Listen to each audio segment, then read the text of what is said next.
But despite the China+1 narrative, companies often choose a Vietnam or Mexico. What is the key missing piece in India's business environment that limits our ability to fully capture this shift? Well, it's at every stage, but I think we're working on some of it.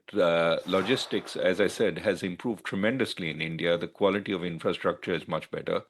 But if you want FDI, you also want quality of life.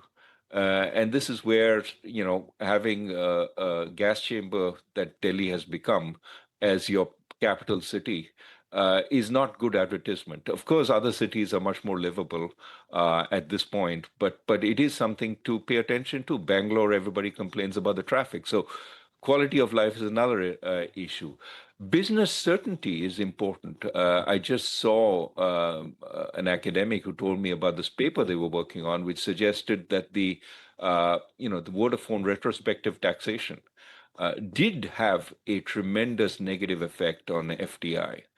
Now, I haven't seen the paper. I don't know the quality of the analysis, but I wouldn't be surprised that the constant sort of shifting of our regulations based on either the needs of the bureaucracy for safety and protection or needs of business for protection against foreign entrants keeps our business environment very uncertain. I mean, nowadays, where is the tariff going to go up? Is it going to be on my inputs?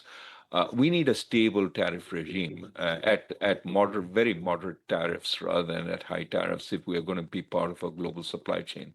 So these are the things we need to work on. Of course, our labor force needs to. We keep saying 1.4 billion Indians. That's great, but how many are trained to do the kinds of jobs that are coming in, and how many are willing? You need both the skills as well as the willingness to take up those kinds of jobs. We need more effort here, but things in India change, and they are changing in the right direction. They often take more time than you would wish. The tough part is the world is moving ahead. We don't have the luxury of a lot of time, so we need to move also. But with political pressure on the US Fed to cut rates, how should the RBI balance maintaining the India-US rate differential to support the rupee while still managing domestic growth? Well, I will say this again. I don't think rupee depreciation is that much of a problem at the low rates of inflation we have now. Of course, inflation will go up. This is unusual that we are at the bottom of the band that the RBI set out to do. I think inflation targeting that the RBI set out, has been quite successful so far and has brought down inflation to a level we never really experienced before. And that's been good. But now it's time to sort of harvest some of those benefits, which means that we can be a little more flexible on the exchange rate and allow the exchange rate to find a level consistent with the ambitions of our industry. Now, if our industry doesn't want to go outside, then it's tougher. But I think the government has to tell industry, okay, we're willing to do what it takes, but you better show some gumption of your own. And I say again and again, what we need is industry to be more ambitious and to be government to be more supportive of that. Should the RBI strictly adhere to its 4% inflation target, or is there room to redefine price stability in an era of repeated global supply shocks? I keep saying, what ain't broke, don't fix it.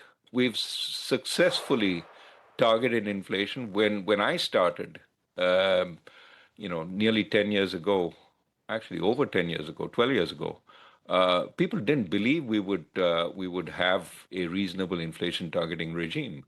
And so we had to work through a glide path towards that.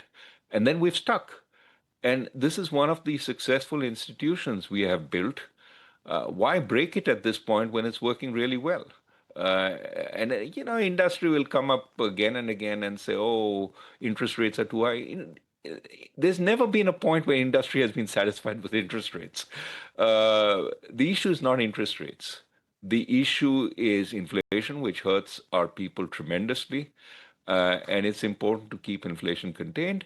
And the issue is everything else that goes into creating a better business environment. Inflation has been taken out of the equation. And now it's time to take the other stuff out of the equation, whether it's policy uncertainty or whether it's the quality of the labor force. These are outside the RBI's remit. If you were still at the RBI today, would you do anything differently? Well, I don't want to serve as either a critic or an endorsement of current RBI policies.